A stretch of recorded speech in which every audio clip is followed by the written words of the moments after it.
you doing? Hiking. Yeah. So today we had snow. Yeah. A couple days ago, and today is actually like close to 70. So we got our put our uniforms on. We're out. Thought we'd go to work and have a walking meeting. Yeah. So apparently the trail is closed. We're gonna go find out because they say it's either $1,000 or $3,000 fine. So we're at least gonna go check it out, go to the trailhead anyways, and who knows, maybe we may hike it. We'll see. We'll see. You're crazy. Yeah. Rule breaker. Uh-huh.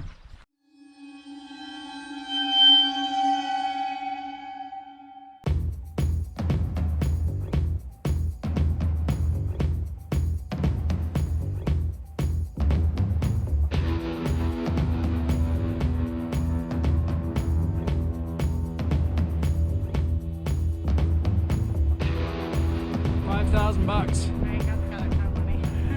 That's for rich folks who want to hike. We don't have hiking money. No. No. Not these days. No.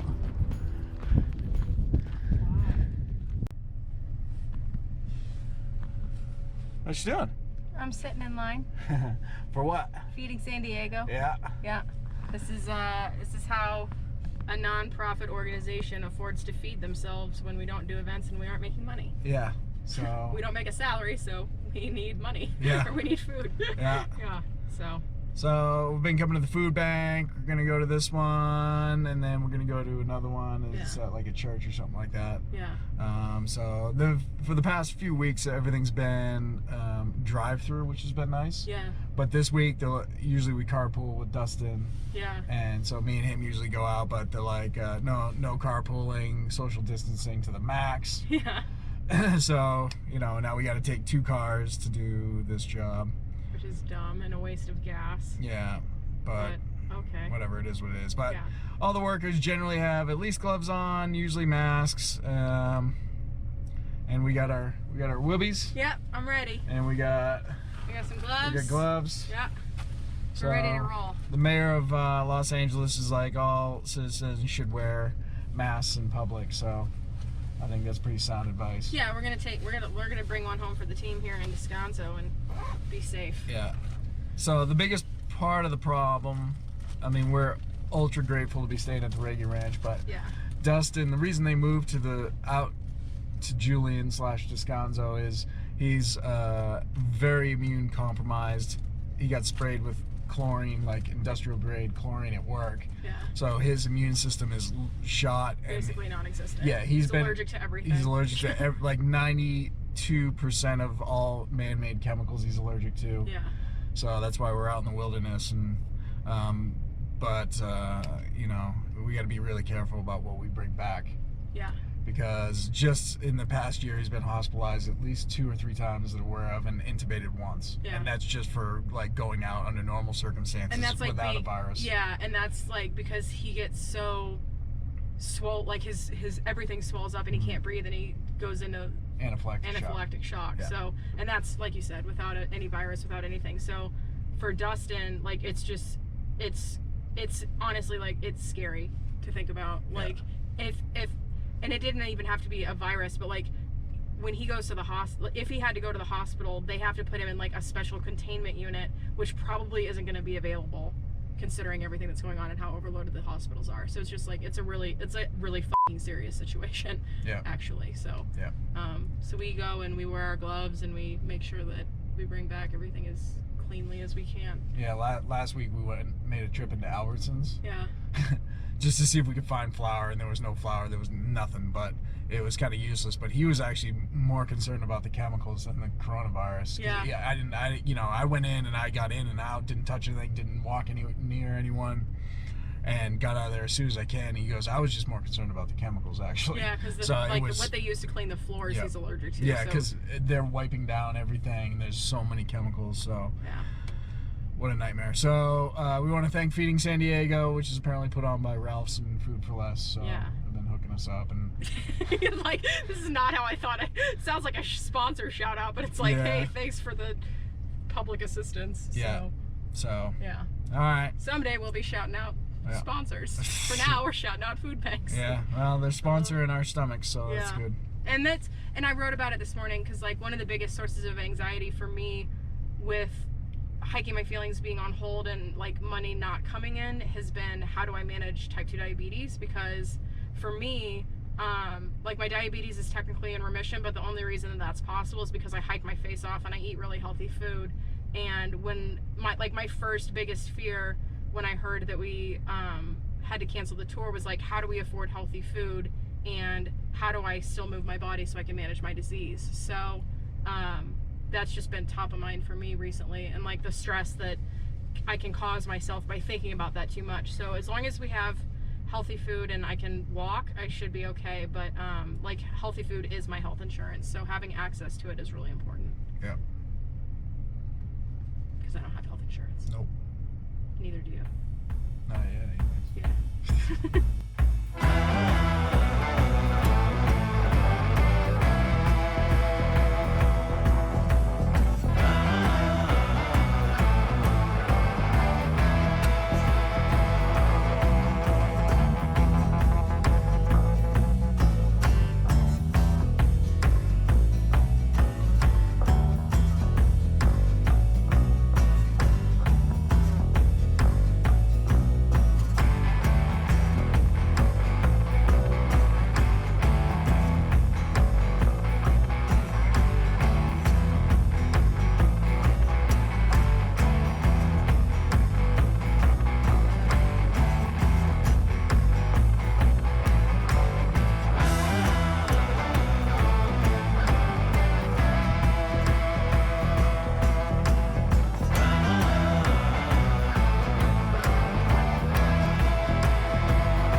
So, what'd you do today? Robbed a food bank. Yeah?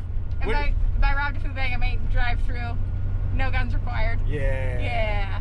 Just gloves and masks. Yeah. So, we got the garden up and running. And now we got our sports and entertainment complex put together.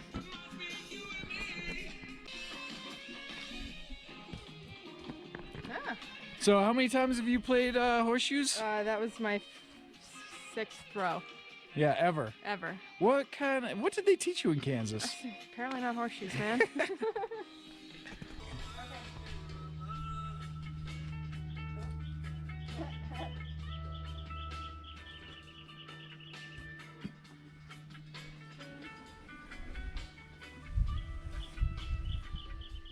Good morning. Happy Sunday. It's Read and Reflect time. My name is Sydney Williams. I wrote this book. It's called Hiking My Feelings, Stepping into the Healing Power of Nature. And today we are going to be reading from chapter 13. So if you are from here and you've been here before, welcome back. If this is your first time joining us for Read and Reflect, welcome.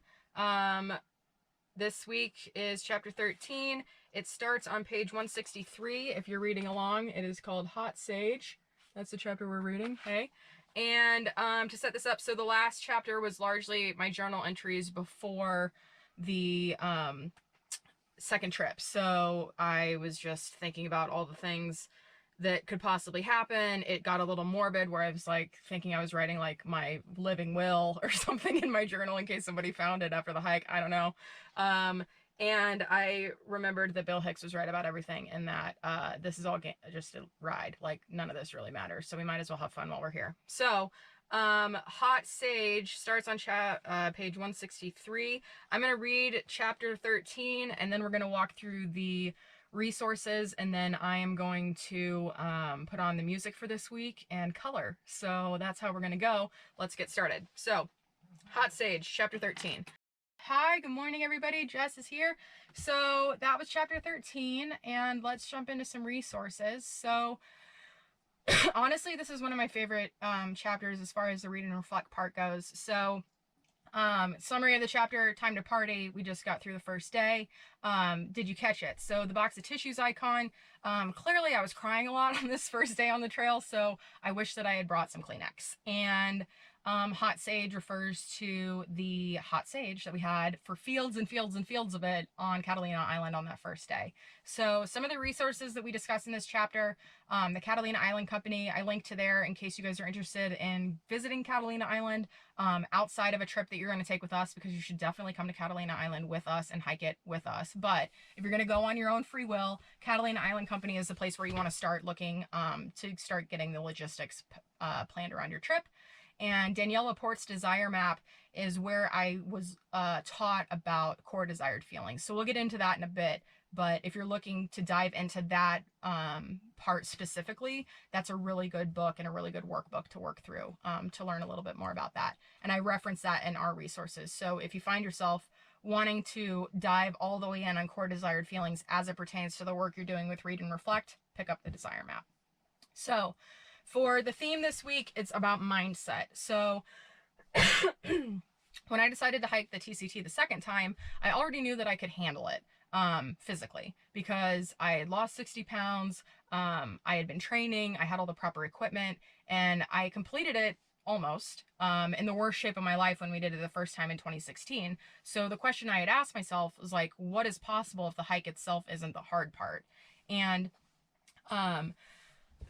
after I dumped my whole soul into my journal in chapter 12, and thinking about how I documented the first trip, I wanted to do video entries first, and I wanted them to be fresh. Like, I didn't want to write about it and then say it, because what I found out during the documentary shoot that we did in January earlier that year was that once the camera was on and people were asking me questions, then like my brain turned off and I felt like I could really speak from my heart. And more often than not, when I'm in an interview situation like that, or if I'm being filmed and people are asking me questions and then I just riff on an answer, I don't actually cognitively know, like, it's not planned what I'm saying in my head. I'm just like speaking truth, like from here. So I usually don't remember what I said, and I usually have to watch it back, and then I'm happily surprised that I didn't like choke on my words. At some point, I might just understand that when I speak, it makes sense. But for whatever reason, I'm sure there's some like childhood thing back in the day where I'm like doubting myself. But I wanted to do these video entries on the trail first, because I would like wake up, I just talk about what happened, and then I could think about that while I was hiking. Because more often than not, spoken word, I surprise myself, and writing is where I process. So I wanted to be able to just get it out there and like have that be the thing. And then if I surprised myself and I was thinking about like these different aspects of what I was experiencing along the trail, then I had time to just like hike and think about it. Your affirmation for this week is, I may not know how I'll get there, but I know how I want to feel when I do. So story time. I don't know if I told this story in Read and Reflect or just on the road or part of a Q&A, but I'm going to tell it anyway. So when I was in a women's entrepreneurship group, like years and years ago, the facilitator of that group introduced us to the Desire Map by Danielle Laporte. And the purpose of the Desire Map is to help you learn how to set goals with soul. Like, I love that tagline. So yes, they should be smart, and SMART goals are specific, measurable, achievable, realistic, and timely. So they should be that, but this takes this one step further, leading you to choose the feelings you want to feel in pursuit of the goals and upon completion of them. I take that process a step further, and I dive into all of my senses and visualize how I'll celebrate achieving a goal. So I'll set a goal, and then I don't worry about the how. I just think about, how do I want to feel in pursuit of this, and how do I want to feel once I've gotten there? So questions to ask yourself if you're starting to visualize your celebration and all that kind of stuff. Where am I? So are you at a restaurant when you celebrate? Are you celebrating because you got to the summit of a mountain? Am I in the van? Am I on the beach? Like, what is my physical surrounding? Who am I with? So who is here to celebrate with me? Am I celebrating by myself? Am I with my partner? Am I with family and friends? Is this a future work thing? What am I wearing? Are the garments soft to the touch? Do I feel like a god or a goddess? Man, Barry made the best breakfast tacos ever, and I am talking so fast and I'm drinking so much water. that I'm like a little choky, so excuse me. Um, what am I offered to eat or drink? So describe it like you're on a cooking show. Seriously, like take it all the way there. Be like, and today I'm having the most crisp bottle of white wine and a delicious oyster breakfast. Like, I don't know, whatever it is, like get into it and describe it like you're on a cooking show. Um, what can you see around you? So you've already asked yourself, like, where are you, but what can you see? Like, are there people? Is there like a wedding photo shoot off to the side? Are people over here laughing and having a wonderful time? Is there like a joyous family celebration over here? Are you at a restaurant? It's like hustle and bustle and the kitchen's open and you're like watching the chef be amazing. Like, where are you celebrating and what can you see around you? And what's happening in the space? And then what can you hear? Are you at the ocean? Can you hear birds? Are you inside? Are you on the train? Like, where are you and what can you hear? And then what can you physically touch and feel? So if you're sitting on the beach, can you feel the sand between your toes? Is the wind blowing your hair around like Beyonce? Are you having the sun shine on your face like it's a glorious day? What can you like feel? And then think about that and visualize like your celebration. So after that course wrapped, I joined the team of the course that I took. Like I joined that team. And then I planned a retreat in Miami for some of the women who were in my course that would go on to the next level of programming with this specific person. And when I was done planning the retreat, I thought about like, what do I like as what do I want this celebration to be like? So I just like closed my eyes and I thought, I was like, okay, the retreat's happening in South Beach in Miami. So I just want to be like super fancy and sit on the beach in this like outdoor patio at one of these resorts and just drink champagne, preferably Veuve, because that's my favorite. Yellow Label, thank you. I'm sober now, so I don't drink this anymore. But in the time, I was like, yes, Veuve, Yellow Label. I want delicious snacks. Like I want to be with the other women that were leading this retreat. And I want this retreat to have been so life-changing and powerful for the women that participated that we're just sitting here like glowing like Greek goddesses on this patio. That's what I want. And then that happened. Every single part of that happened.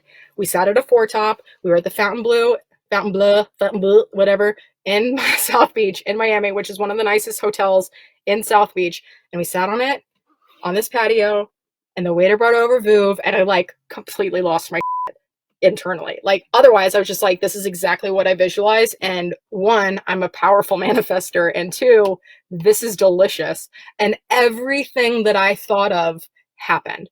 We had the champagne, we had tuna poke, we had French fries, we had beautiful sun, Beyonce breeze hair. Like it was nuts.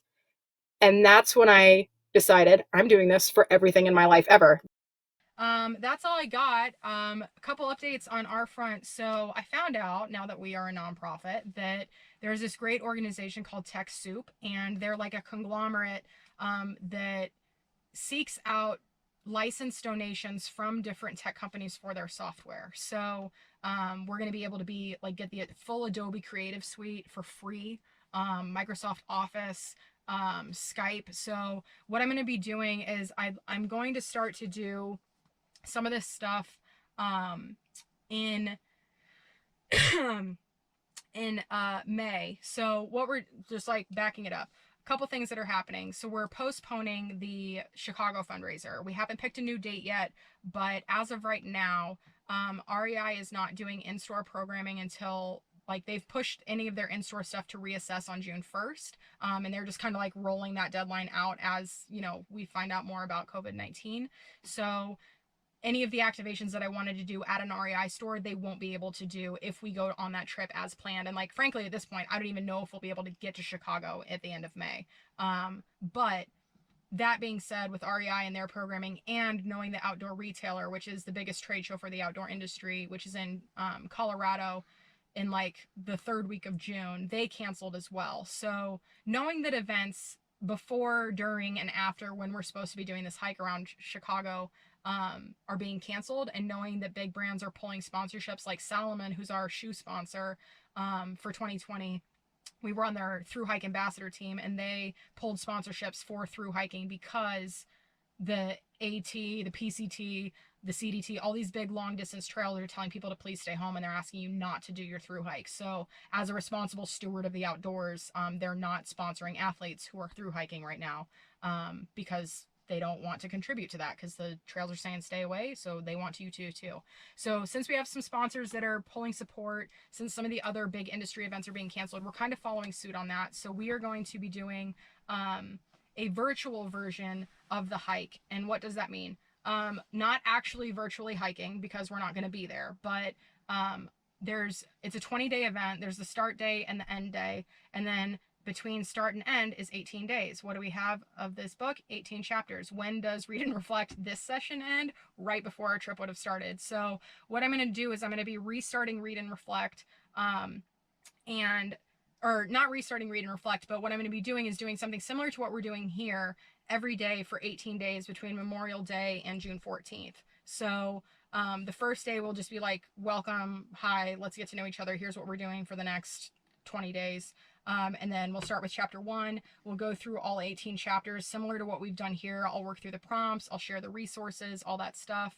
And then going into that, offering this as a paid program. So one of the perks that we get is Skype, and we can have like up to 200 something people on a call. Yeah, up to 250 people on a call. So we're going to be moving into some digital programming. I am talking with a woman who just got her doctorate for she's a nutritionist. She does holistic wellness, and I'm coaching her through writing her book about how food is medicine and how we are all the doctors of the future. And so we're working on a program that we're going to be launching later this summer as well. And just some really cool stuff that's coming around now that I've come out of my COVID coma, where for 2 weeks I felt like I was worthless and not doing anything. Now I'm starting to like come back to life. So do some reading, do some reflecting, invite your friends. And also, if you haven't read the whole book, read the whole book first. Like, you don't have to read the chapter and then go do the prompts. In fact, the reason that the prompts are at the back and not included in each chapter is I just want you to enjoy the story first and foremost. So if you're doing this, like if you're reading along, permission granted, go ahead. Like, read the whole book in its entirety and then come back to the questions. That's what read and reflect means. Like, read it first, then reflect. If you want to do this chapter by chapter, by all means, go for it. But I feel like seeing the whole story, reading it, and just experiencing it and having the whole picture before you answer these questions will help you answer the questions for yourself, because the story is a mirror for a lot of people. Like, what I've been through, the things I've been through might be different, but like the waves and how it goes and like how we get through it and what it means to overcome and be resilient and that kind of stuff is applicable no matter what you've been through. So read through that first, get inspired, feel the whole story, like let yourself feel the feelings, let yourself just experience it without getting investigative. Is that a word? I don't know. Without investigating why. Like, don't jump straight into the prompts if it's too much. Like, just read the whole thing. Enjoy the read it outside, let the sun shine on your face, let the hair blow your breeze blow your hair like Beyonce, and then get into the work.